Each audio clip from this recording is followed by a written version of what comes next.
Incluso antes de nacer, los sentidos de tu bebé ya le están ayudando a comprender sobre el mundo y también sobre ti.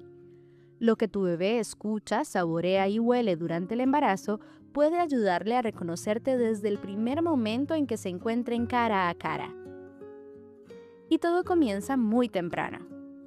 A las 9 semanas, tu bebé aún es del tamaño de una uva, pero sus órganos sensoriales, como la nariz, los ojos y los oídos, ya están en desarrollo.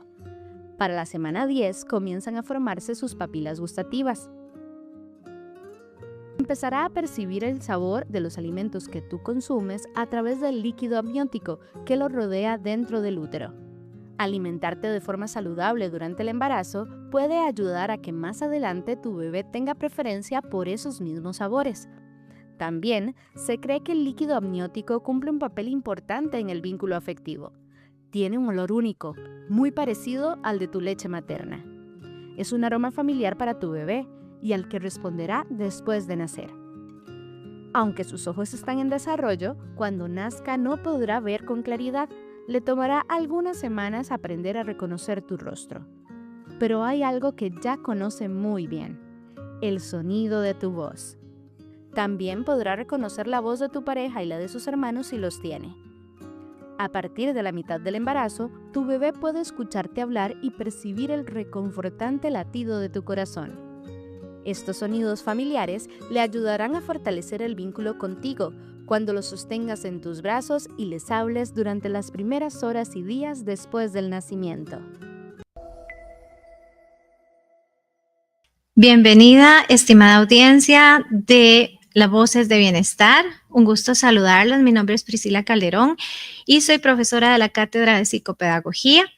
Hoy estamos en un nuevo episodio de Voces de Bienestar, donde voy a estarles acompañando con el tema de la estimulación sensorial en la primera infancia. Bueno, decirles que mi formación es en psicopedagogía y educación preescolar y tengo conocimiento sobre la estimulación sensorial. Además, mi formación ha sido también en metodología Montessori y he trabajado con la niñez con esta metodología. Contarles que a partir de aquí es que ha empezado mi interés por la estimulación sensorial, porque en la práctica me di cuenta de que es sumamente importante y de que tiene beneficios inmensos en la población de la primera infancia. Bueno, aquí hablamos y quisiera que viéramos en la presentación adjunta unas definiciones que nos van a ayudar a comprender lo que vamos a trabajar en esta charla sobre la estimulación sensorial. Son definiciones que están tomadas de artículos. Ustedes pueden revisar los artículos en la web. Hay mucho sobre aplicación de estrategias sensoriales en beneficio de la niñez. Entonces, por ejemplo, veamos aquí la primera, que nos dice que la estimulación sensorial es una intervención que a través de estímulos periféricos, o sea, externos, puede facilitar la organización cerebral debido a la plasticidad neuronal y la reorganización cortical. Entonces, aprovechando, ¿verdad?, que el cerebro es plástico y que se puede reorganizar internamente de acuerdo con las necesidades de la persona, podemos aplicar la estimulación sensorial. Estas intervenciones en el estudio se relacionan con un mejor desarrollo psicomotor de la función visual y comportamiento del amamantamiento. Este estudio se hizo con niños prematuros, donde lo que se buscaba era identificar si realmente funcionaban las estrategias sensoriales aplicadas a esta población, y los efectos, ¿verdad?, los resultados fueron de grandes beneficios a lo largo de su desarrollo. En la segunda definición, podemos ver que la estimulación sensorial se entiende como la estrategia didáctica, aquí está aplicado al aprendizaje, que utiliza actividades lúdicas que permiten experiencias sensoriales significativas en ambientes motivadores, favoreciendo que los niños vivan, exploren, perciban y hagan uso activo de sus sentidos para interactuar con su entorno, lo que fortalece, vean, los procesos de aprendizaje. Aquí la estimulación sensorial se aplicó como una estrategia didáctica para potenciar el aprendizaje significativo, y los resultados fueron positivos también en relación con la motivación, para el aprendizaje que desarrollaron estos infantes. Definitivamente esto es una realidad, como les mencionaba, porque yo tuve esa experiencia por muchos años con la niñez y sé que funciona. Ahora bien, como podemos ver, la estimulación sensorial entonces son ese cúmulo de experiencias o de oportunidades que le podemos brindar a la niñez con el fin de que capte la información adecuadamente del ambiente y la pueda procesar en su cerebro. Pero bueno, también quisiera que en esta presentación, en esta diapositiva, ustedes se queden con esta imagen que está al lado derecho. Ustedes ven ahí una mamá con su bebé en brazos.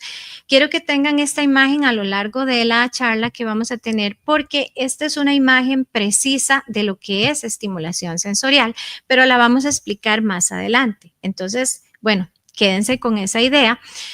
Y ahora que ya conocemos lo que es la estimulación sensorial, preguntémonos qué es lo que vamos a estimular. Y ustedes podrían decir, bueno, es que evidentemente los sentidos, pero a veces cuando hablamos de los sentidos, nos referimos y nos enfocamos en aquellos 5 sentidos que conocimos desde que estábamos en el preescolar o en la escuela. El gusto, el tacto, el olfato, por ejemplo, ¿verdad? Pero hay 3 sentidos que dejamos de lado. Vamos a ver en la siguiente presentación, nada más para que tengamos una idea de lo que es la maduración de esas funciones sensoriales. Entonces, vamos a hablar primero de estos 5 sentidos, pero no podemos dejar olvidados 3 sentidos básicos, y son básicos, ya ustedes los verán, en la adquisición de nuevos aprendizajes. Entonces, hablamos del sentido vestibular, que es aquel que se relaciona con el equilibrio, con la orientación espacial, con el movimiento.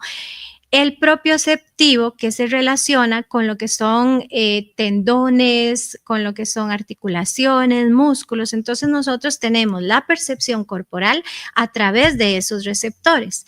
Y por último, pero no menos importante, es el sentido interoceptivo. Aquí, ¿qué es lo que va a pasar? Que es ese sentido que nos dice qué es lo que nosotros estamos sintiendo en determinado momento. Por ejemplo, ¿cómo sé que voy a ir al baño, que tengo ganas de ir al baño? ¿Cómo sé que tengo hambre? ¿Cómo sé que tengo sed? ¿Cómo sé que me duele la cabeza? Este tipo de sensaciones es lo que llamamos sentido interoceptivo, y que es muy importante porque necesitamos que los niños y las niñas reconozcan qué es lo que les está pasando para que puedan cubrir esas necesidades y también, bueno, diferenciar qué es un dolor de cabeza o diferenciar cuando me duele el estómago porque estoy enfermo o cuando tengo hambre, para poder llevar a cabo la actividad que se requiere para compensar esa necesidad. Es también importante en la autorregulación porque no se puede regular lo que no se conoce. Entonces, si yo siento que me siento mal, que me siento enfermo, ¿verdad? ¿Qué es lo que tengo que hacer? Entonces, este tipo de información es a través del sentido interoceptivo. Y bueno, aquí lo que quería que viéramos en esta diapositiva es la maduración de las funciones sensoriales. Ustedes pueden ver esto. Este desarrollo sensorial sucede dentro del vientre de la madre, en el útero, recordemos. Y evidentemente, ¿verdad? El embrión va en ese continuo desarrollo de órganos, de sistemas y también los sentidos. Miren que aquí nos dice que el primer sentido que se desarrolla ya a partir de las 8 semanas de gestación es el tacto. Qué importante porque entonces nacemos ya con un sistema táctil bastante desarrollado y las primeras sensaciones que el bebé va a recibir a través del tacto son del líquido amniótico. Ahí donde se desarrolla también, por ejemplo, el gusto de la 8ª y 12ª semana de gestación y también ahí de donde va a recibir sabores del líquido amniótico. El olfato, vean qué importante, nosotros podríamos darle poca importancia al olfato porque el bebé no respira hasta que sale, ¿verdad? Del vientre de la madre, pero ahí está recibiendo partículas de información olfativa que quedan registradas ya en su cerebro. También la audición se desarrolla entre las 16 y 25 semanas. Entonces, ¿qué pasa aquí? Que al final de ese desarrollo que se va dando, el niño ya empieza a escuchar la voz de su madre, el latido de su corazón, algunos sonidos externos a través de la pared abdominal, más bien los puede escuchar. Y la visión, que también se desarrolla entre las 26 y 28 semanas de gestación. Y aquí entonces nos empiezan a aparecer, ¿verdad? Los ojitos empiezan a virar. Entonces ahí es cuando podemos, por ejemplo, utilizar luces fuera del vientre de la madre para fomentar, para potenciar ese desarrollo sensorial. Vean que aquí es muy, muy importante que todos los sentidos tienen un momento clave para ser desarrollados. Entonces, ¿de qué nos sirve saber esto? Bueno, que nosotros precisamente podemos fomentar ese desarrollo. Nosotros precisamente podemos utilizar las herramientas que son necesarias en el momento indicado. Por ejemplo, no tendría sentido que yo en las primeras semanas esté estimulando con un foquito, por ejemplo, la visión si todavía no se ha consolidado, ¿verdad? No se ha formado. Además, recuerden, estamos dentro del vientre amniótico, ¿verdad? Ahí está el bebito y ahí hay ya conductas de movimientos posturales que van variando, que el niño va como jugando, que se está moviendo dentro del vientre de la mamá. Entonces aquí hay un funcionamiento vestibular y propioceptivo sumamente importante que el bebé lo realice. Por eso es que a veces cuando hay, por ejemplo, los bebés prematuros, vamos a tener algunas deficiencias después porque el bebé salió y entonces lo que tenía que hacer dentro del vientre de la mamá ya no pasó. Ese movimiento, ese funcionamiento que se desarrollaba ahí de golpe, ¿verdad? Lo cambiamos a una incubadora y las sensaciones van a ser totalmente diferentes. Igual puede pasar con el bebé.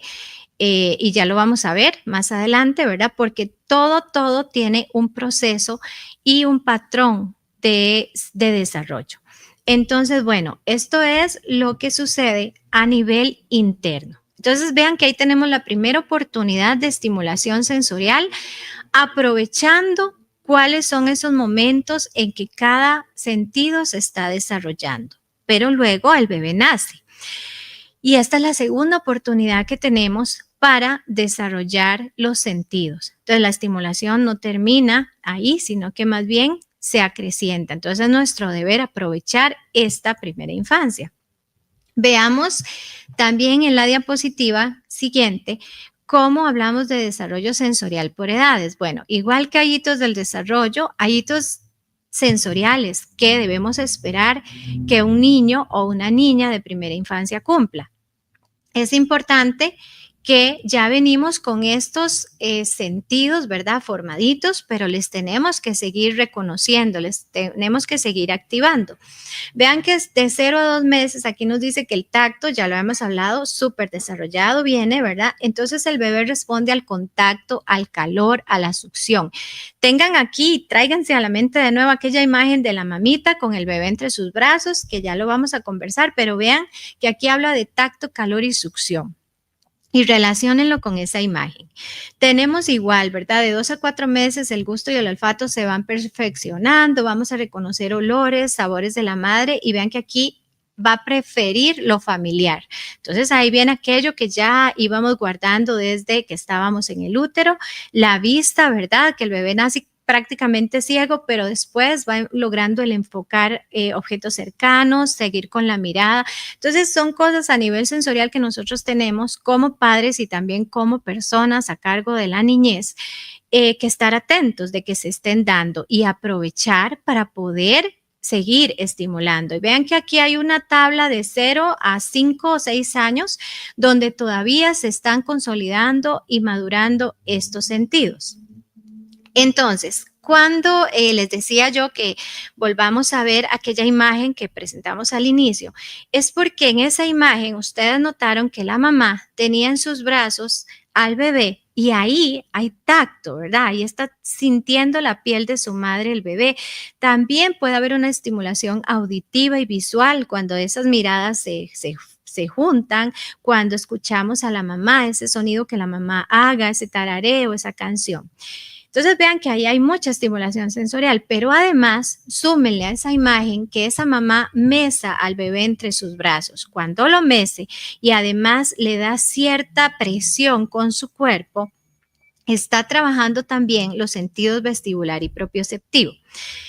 ¿A qué quiero llegar con esto? A que vean en la simpleza y en la naturalidad de las cosas ¿cómo podemos hacer estimulación sensorial? Cuando nosotros tenemos un bebé y lo alzamos y lo apapachamos y lo cuidamos, no estamos pensando en que estamos haciendo estimulación sensorial. Lo estamos haciendo porque es lo natural, es como lo protegemos, es como lo amamos, como lo abrazamos, pero no hemos pensado en que lo que estamos haciendo es estimulación sensorial. Entonces vean qué interesante que en una sencilla acción que es muy natural, se están haciendo, ¿verdad?, infinidad de trabajo sensorial. Y esto es bien válido, bien importante, porque nos dice que la estimulación sensorial no es algo que requiera de recursos, que sea caro, ¿verdad?, sino que es muy natural. Entonces, bueno, refiriéndonos a este tema, no podemos olvidar el por qué es tan importante esto de la estimulación sensorial. Entonces, vamos a pasar también a la siguiente diapositiva, donde podemos ver lo que se denomina pirámide del desarrollo. Vean bien esta pirámide del desarrollo y observemos que la parte base son los sentidos. Aquí está el tacto, está el vestibular, está el propioceptivo y le siguen la vista, el oído, el olfato, el gusto y la interocepción. Vean que todos los mencionamos ahora. Son base de todos los aprendizajes posteriores y más complejos que tiene que atravesar el ser humano. Entonces pueden ver aquí que si bien el tacto, el vestibular y el propioceptivo son como los más importantes, en algún momento, porque el niño va evolucionando y se va a tener que enfrentar a diferentes situaciones en la vida y entonces ya va a necesitar como enfocarse más en ciertos estímulos, como atender mejor, como que aquí ya el oído y la vista son los receptores más fuertes. Entonces llega un momento en que la vista y el oído vienen a ser los protagónicos en lugar de los que están, ¿verdad?, inicialmente el tacto, el vestibular y el propioceptivo. ¿Qué nos dice esto? Bueno, que seguimos estimulando y qué importante es que aquí haya una buena integración sensorial y que estos niños puedan entonces alcanzar los futuros aprendizajes. Les pongo como ejemplo. Más arribita tenemos que está la motricidad fina. Entonces, para que un niño pueda, por ejemplo, agarrar el lápiz, que es una función súper básica, y encontramos niños a veces con mucha debilidad en la motora fina, probablemente o no hubo una buena integración sensorial base del propioceptivo y del táctil, o de repente incluso no se estimuló lo suficiente. Entonces tenemos esas debilidades cuando llegamos a esos aprendizajes. Lo mismo puede ser, por ejemplo, cuando yo quiero la organización espacial, aquellos movimientos que yo de repente puedo hacer torpemente porque no tuve una base fuerte a nivel sensorial. Lo mismo va a pasar incluso con la autonomía personal, con el juego simbólico, la forma en que el niño y la niña se enfrenten a cada uno de esos aprendizajes tiene fuerte conexión con esa base sensorial que tuvo. Pues vamos al tema de los niños y las niñas que son prematuros.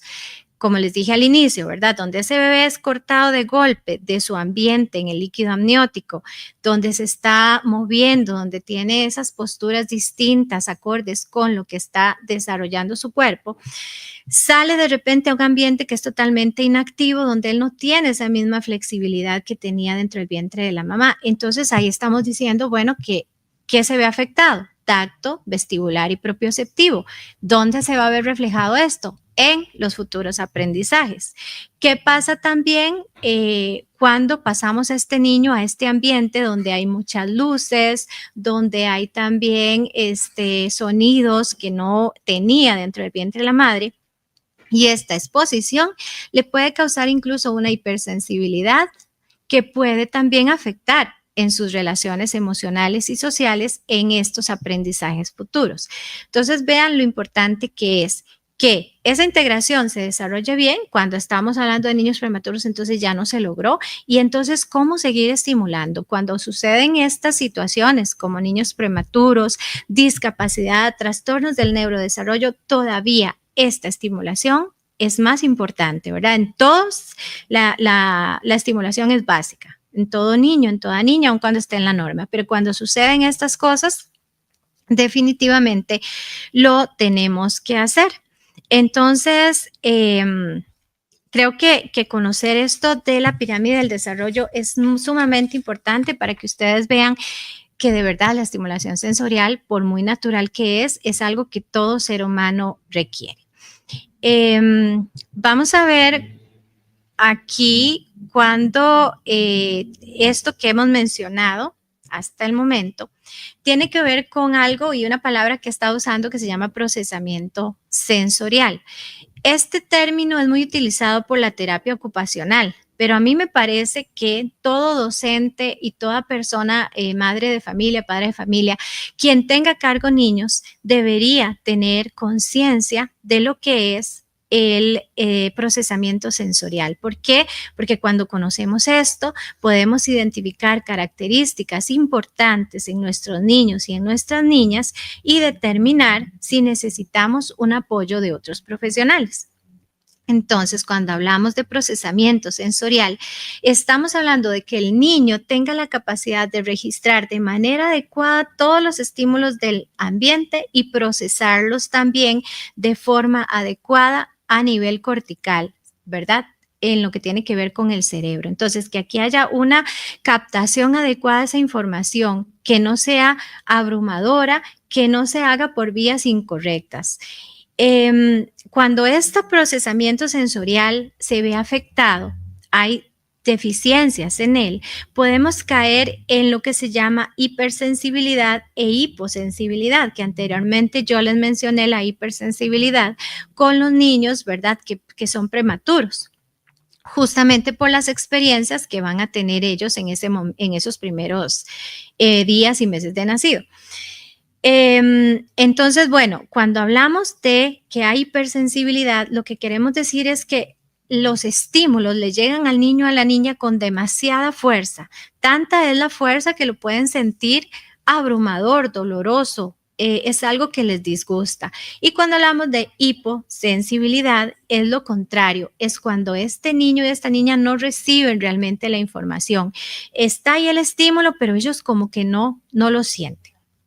Entonces, a partir de esta división, que quiero hacer aquí un paréntesis para decirles, todas las personas somos sensorialmente diferentes, todas. Todos tenemos gustos sensoriales distintos. Puede ser que a mí, por ejemplo, no me guste el mondongo por la textura que tiene. Esto es sensorial. Puede ser que no me gusten ciertos sonidos y a usted sí. Puede ser que verdad, que cierto tipo de luces no me agraden y a usted sí. Todos somos sensorialmente distintos en todos los sentidos que tenemos. Sin embargo, son diferencias y de que no obstaculizan nuestro aprendizaje o nuestras relaciones interpersonales. Pero hay casos, hay situaciones en los que esta hipersensibilidad o hiposensibilidad puede ser tan fuerte que sí, que puede incidir en conductas que no queremos ver en los niños y en las niñas y pueden incidir en su aprendizaje. Vamos a ver en la siguiente diapositiva. Aquí hay algo que se llama los perfiles sensoriales. Los perfiles sensoriales vienen a partir de esta división que les decía. Por ejemplo, y bueno, aquí ustedes los ven, el evitativo, el sensitivo, el espectador, el buscador. Depende de las características sensoriales que un infante tenga, es que van a aparecer o vamos a poder decir que se trata de uno de estos perfiles, siempre a nivel sensorial.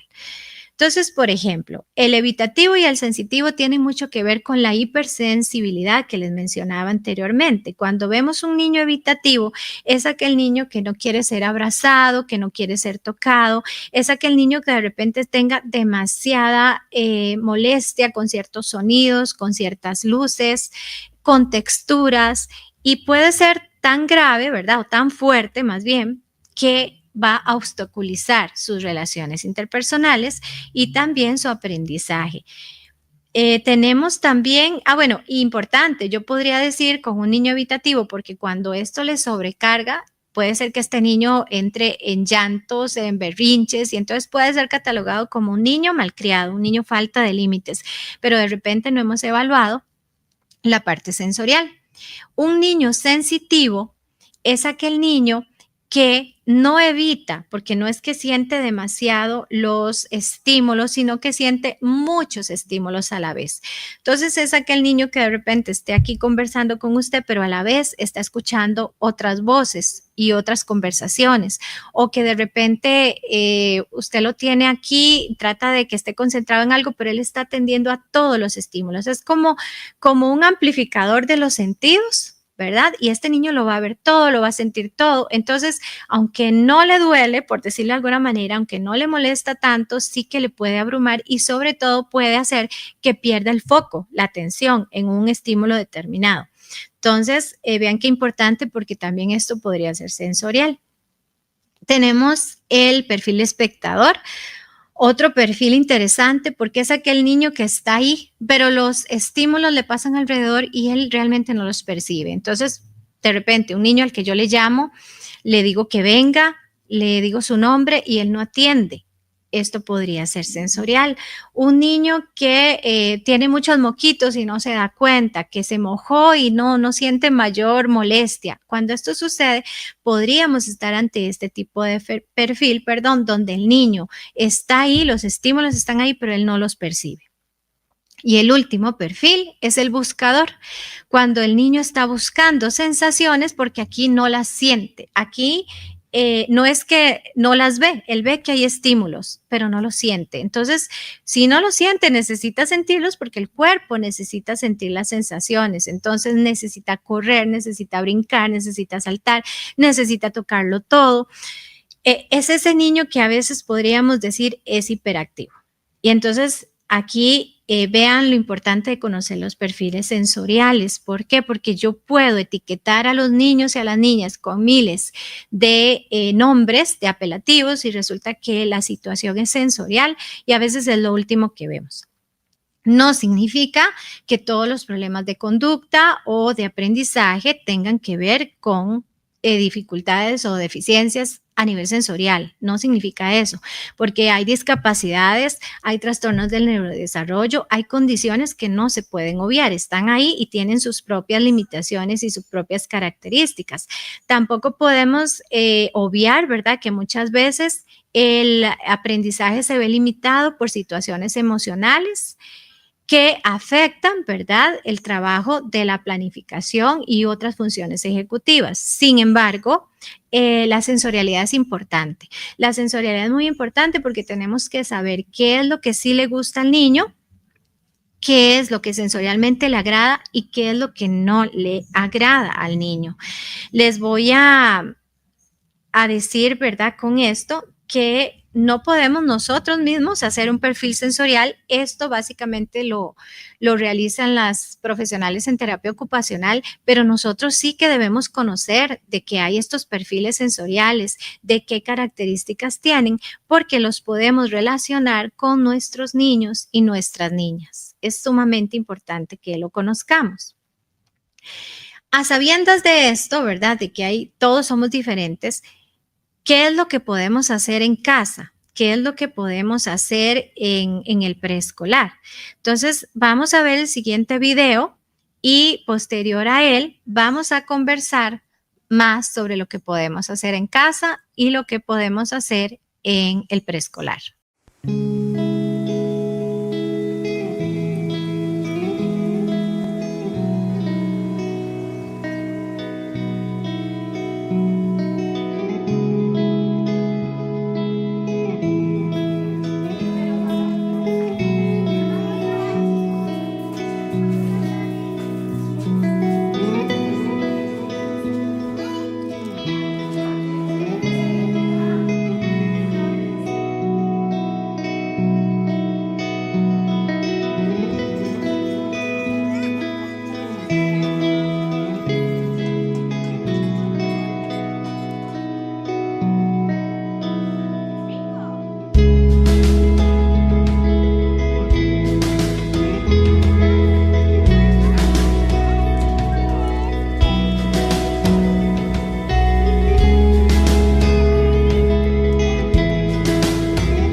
regresamos a, a esta segunda parte del programa y vemos entonces que la estimulación sensorial fue bastante simple.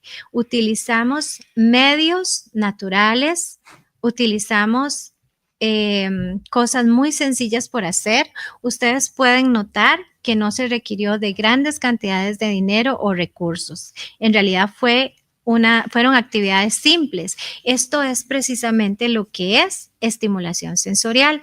El ambiente natural es de lo más importante para que nosotros podamos desarrollar los sentidos de los niños.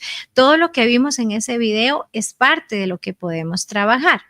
Sin embargo, hay varios aspectos que hay que tomar en cuenta cuando vamos a trabajar estimulación sensorial, aun cuando en la primera infancia lo hacemos mediante una forma lúdica, donde exploramos, donde lo que hacemos es darle movimiento y espacio para que el niño reconozca lugares.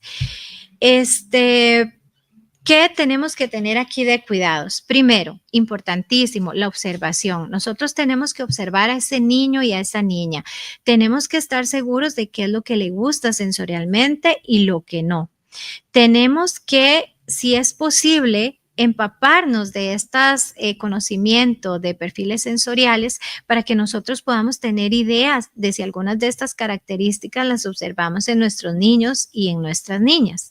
Yo también les quería contar, en algún momento que dimos un taller, una compañera y yo encontramos una mamá que tenía un niño de 3 años con mucha inquietud. Entonces, ella decía que tenía seguro déficit atencional y de hiperactividad, pero en realidad a los 3 años esto es muy difícil determinarlo. Lo que sí se podía ver claramente es que el niño tenía mucha inquietud, se movía, corría. Si de acuerdo con lo que hoy vimos, ¿verdad? Podríamos decir que este niño estaba dentro de un perfil buscador. Claramente, para poder definirlo, diagnosticarlo así, tendríamos que hacer todo un estudio, ¿verdad? Y las terapeutas ocupacionales lo podrían hacer. Pero sí que podíamos ver características de eso, de buscar el estímulo, de estar tocando, de estar saltando, de estarse moviendo. Entonces, la mamá nos contaba que en su casa no había espacio, más bien vivían en hacinamiento, no había muchas ventanas, no había jardín, no había patio y además ella consideraba que su niño era muy enfermizo, entonces lo tenía con zapatos, con medias, con sueta, con pantalones, con gorrito, con todo dentro de la casa y ni se diga cuando salía. Entonces vean que ahí hay un claro ejemplo de que estamos obstaculizando toda estimulación sensorial porque el niño ni siquiera puede percibir a través de su cuerpo lo que hay, ¿verdad? Y esto que también se usaba, bueno, ahora creo que se usa menos, pero antes se hacía mucho con los bebés que tenían guantes, medias, cobijas, gorros, bueno, y esto desafortunadamente es una pérdida de sensaciones, ¿verdad? Estamos ahí bloqueando la estimulación sensorial. En el caso de esta mamá, nosotras le recomendamos hacer un espacio sensorial por lo menos en casa, en una esquinita, donde el niño pudiera, ¿verdad?, sentir diferentes texturas, diferentes sensaciones que le brindaran además bienestar y calma. Entonces le decíamos que necesitaba un lugar acolchonado donde el niño pudiera andar descalzo. Le recomendamos como cobijas de peso, almohadones de peso, bolas pesadas. ¿Por qué? Porque lo pesado trabaja la propiocepción y esta propiocepción calma, relaja. Entonces le estamos ayudando al niño a que calme esas sensaciones, a que sienta, ¿verdad? Porque ahí va a sentir el estímulo porque es pesado. También, bueno, que tuviera bandejitas donde pudiera meter las manos con arroz, con frijoles, que tuvieran diferentes texturas y ojalá ásperas, porque recordemos que es un niño que no está sintiendo las sensaciones. Entonces es importante que tenga contacto con cosas fuertes. Vean ustedes este caso, ¿verdad? Y así hay muchos otros. Hay niños que entonces requieren otro tipo de estimulación. Depende de lo que de las características o de las necesidades sensoriales que presenten. Nosotros lo vamos a ir distinguiendo porque vamos a ver qué le sirve, qué le mejora sus conductas o más bien qué las empeora. Entonces, por eso les repito, la observación es sumamente importante. Otra cosa importante cuando nosotros trabajamos aún con el juego, la estimulación sensorial, es nunca obligar a un niño. Si no le gustan ciertas texturas, la goma, la plasticina, no podemos obligar a que lo use, no podemos obligarle a que lo toque. Si de repente ciertas texturas de la alimentación no le gustan, no deberíamos obligarlo a que las coma. ¿Por qué? Porque vamos a tener los resultados contrarios. Nosotros necesitamos, sí, claro que no es que el niño se va a quedar así, vamos a tratar de desensibilizar esas deficiencias o esas dificultades sensoriales que tiene. Vamos a tratar de desensibilizar, pero esto se hace de forma natural, paulatina, con calma, con exposiciones leves, ¿verdad? En el mismo ambiente donde se esté moviendo, donde esté explorando, pero no obligándolo, no diciéndole tiene que tocarlo, tiene que comerlo, porque esto de verdad es dañino para ellos. Pensemos, por ejemplo, en niños, y voy a hacer aquí, ¿verdad? Salirme de la norma para pensar en niños, por ejemplo, con autismo. Cuando tenemos autismo, generalmente, ¿verdad? Hay estas manifestaciones de hipersensibilidad. Entonces, ¿cómo le vamos a obligar a un niño a que coma, a que lo que no le gusta o a que se interactúe con cosas que no le gustan? Porque puede ser que hasta la suciedad de otra persona le afecte sensorialmente. Entonces, con todo esto tenemos que tener mucho cuidado. Ahorita, bueno, nos quedaría un poquito referirnos a las pantallas también, porque otro aspecto importante cuando trabajamos la estimulación es no sobreestimular. No sobreestimular al niño significa que, bueno, yo quiero que mi niño cumpla con aquella pirámide y todos los aprendizajes los logre, entonces lo voy a estimular todo el día. Entonces todo el día el niño pasa en diferentes actividades, todo el día el niño se siente, ¿verdad? Se le dan diferentes estímulos, se lleva al parque, se trae, se lleva música, se regresa, aprende una cosa, aprende otra, le damos pantallas. Lo estamos sobrecargando, lo estamos sobreestimulando. El cerebro necesita recibir información y tener tiempo para procesarla y organizarla. Donde no le demos tiempo para procesar y organizar esa información, vamos a tener resultados nefastos, ¿verdad? A nivel conductual especialmente y a nivel cognitivo también. En relación también con la estimulación mediante las pantallas es algo importante de tocar porque sí hay estimulación a través de lo que es la tecnología, pero no podemos hacer un abuso de ello. Nunca la tecnología es una niñera. De hecho, me parece que aquí tenemos unas preguntas y de hecho la primera pregunta que tenemos es con respecto a la tecnología, porque nos dice que la estimulación de los sentidos se puede brindar también a través de la tecnología, pero ¿cómo puede ser esto si no se recomienda el uso de pantallas en edades tempranas? Tienen toda la razón. Sí, para empezar, sí hay estimulación sensorial a través de lo virtual. Tenemos sonido, tenemos color, tenemos imagen.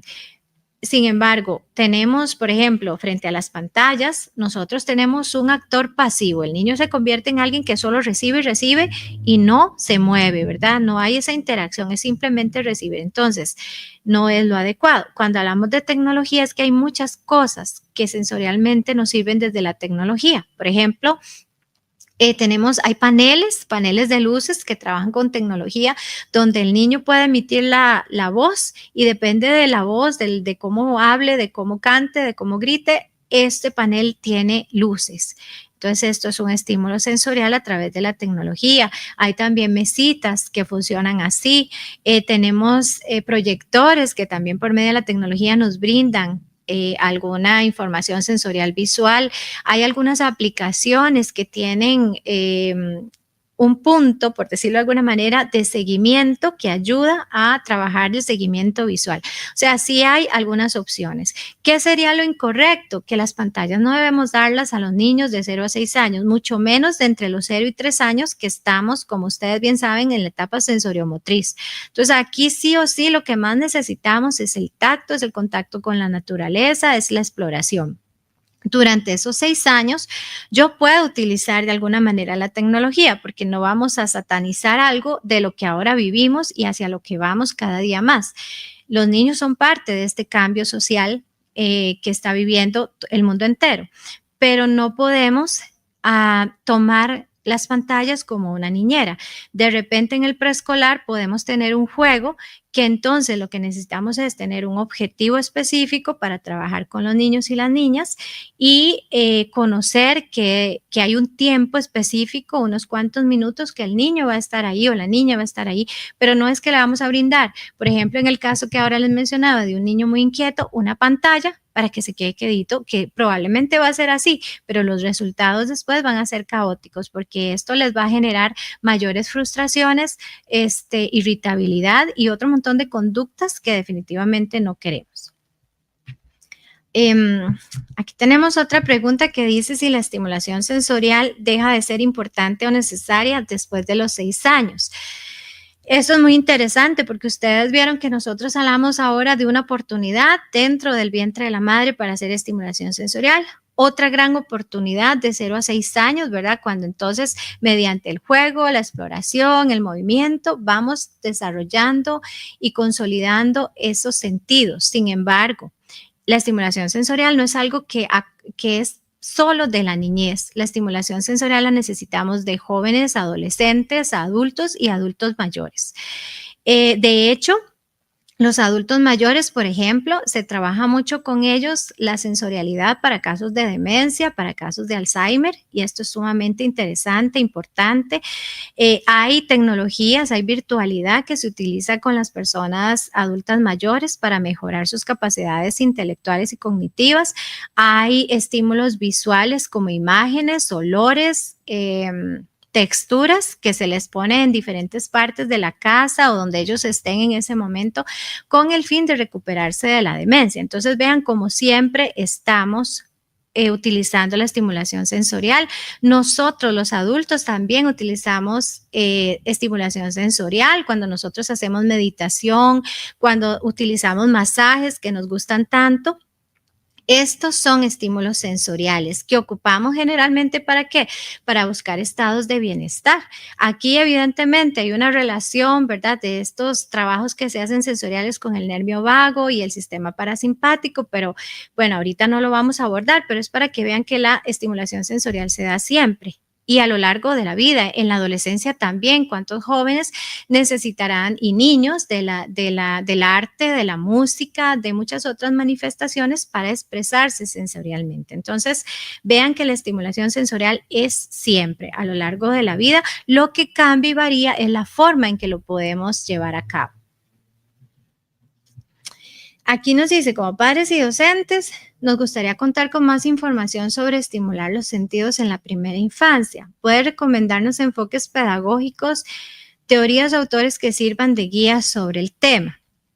Bueno, como enfoques pedagógicos, ¿verdad? Definitivamente hay muchos. Ahorita las pedagogías de Waldorf, de Reggio Emilia, son bastante sensoriales, pero desde mi experiencia, yo lo que les puedo decir es que Montessori es para mí una de las metodologías más valiosas que podemos utilizar con la niñez, especialmente porque ella tiene principios básicos de autonomía e independencia del niño, le permite buscar, porque de hecho María Montessori habla mucho de educar para la paz, entonces busca ese bienestar, busca esa calma en el niño, busca que el niño se pueda autorregular y definitivamente trabaja la parte sensorial de una manera increíble en todo lo que se hace, incluso en los aprendizajes de matemática, de español, de estudios sociales y claro, al ser algo sensorial y también además concreto, beneficia mucho los aprendizajes. Entonces, para mí esa sería la recomendación, digamos, pedagógica. En cuanto a libros, bueno, en la web van a encontrar infinidad de libros, unos escritos por María Montessori y otros por otros autores que hablan de estrategias, actividades que se pueden hacer a nivel de esta pedagogía, que se pueden hacer en casa.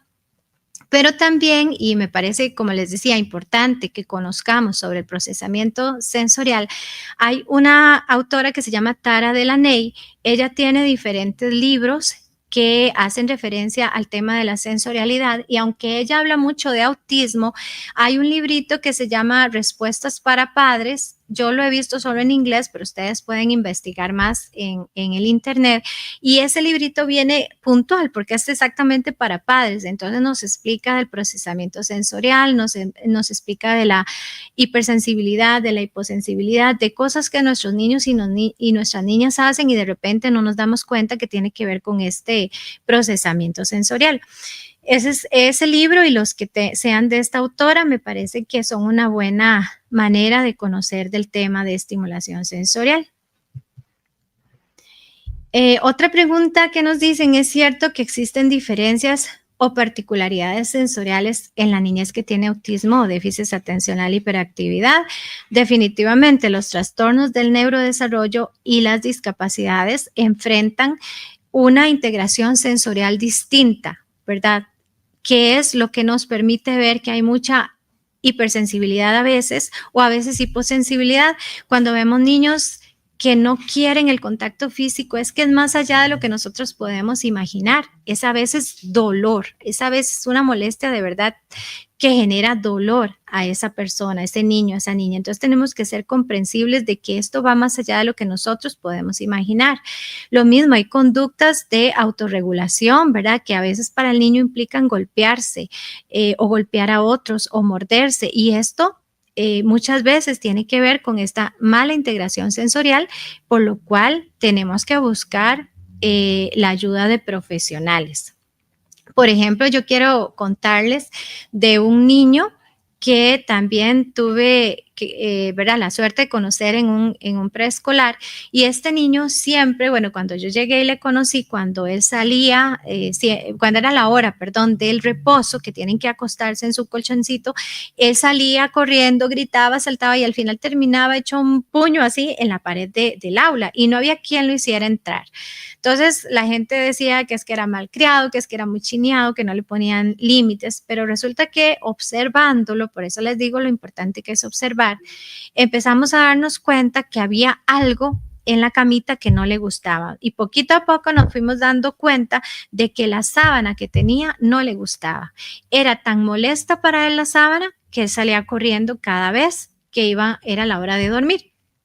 ¿Qué se hizo? Se le quitó la sábana, se le cambió por una cobijita peluda y ese fue el remedio. O sea, el niño siempre siguió durmiendo tranquilo.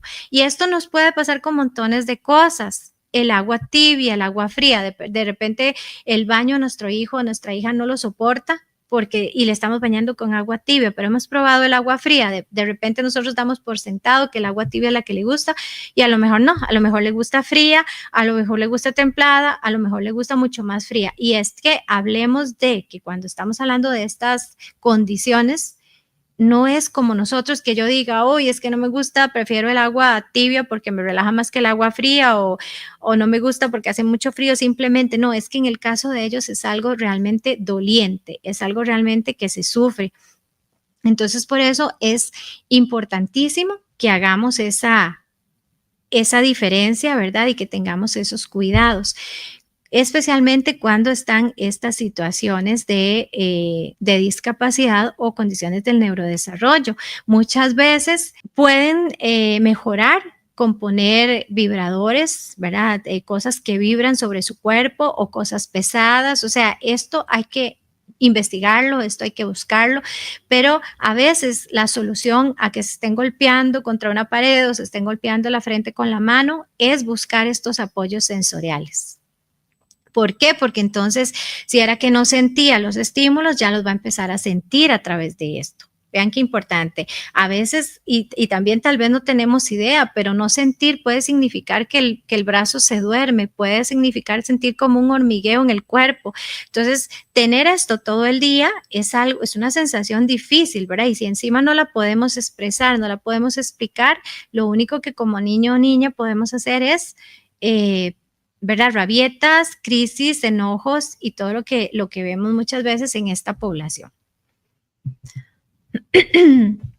¿Qué debemos hacer si sospechamos que nuestro hijo o hija tiene dificultades en el procesamiento sensorial? Entonces, recordemos, una cosa es que nosotros estimulemos y una cosa también es que nosotros todos somos diferentes sensorialmente. Entonces, de repente una cosa nos gusta y otra cosa no nos gusta y no pasa nada.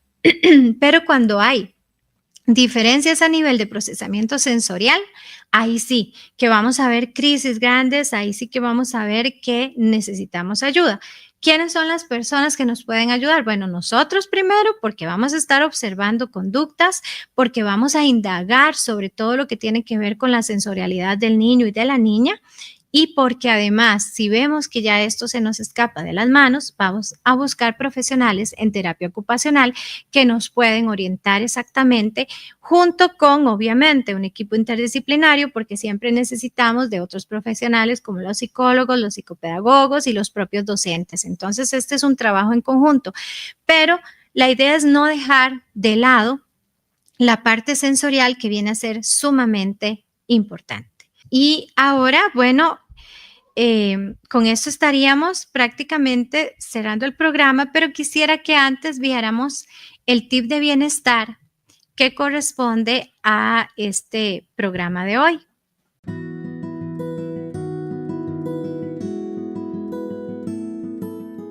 Y bueno, una vez que hemos visto el tip de bienestar, no me queda más que despedirme de ustedes, darles las gracias por acompañarme en esta sesión de hoy. Y bueno, pues nos estaremos viendo en otro de los episodios de Voces de Bienestar. Muchas gracias.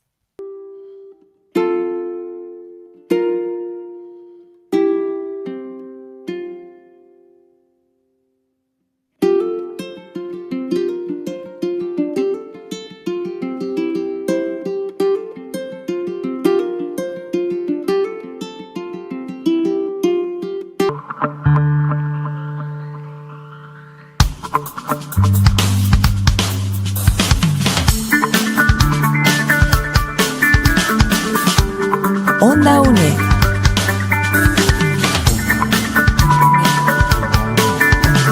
Un espacio de la Escuela de Ciencias Sociales y Humanidades de la UNED.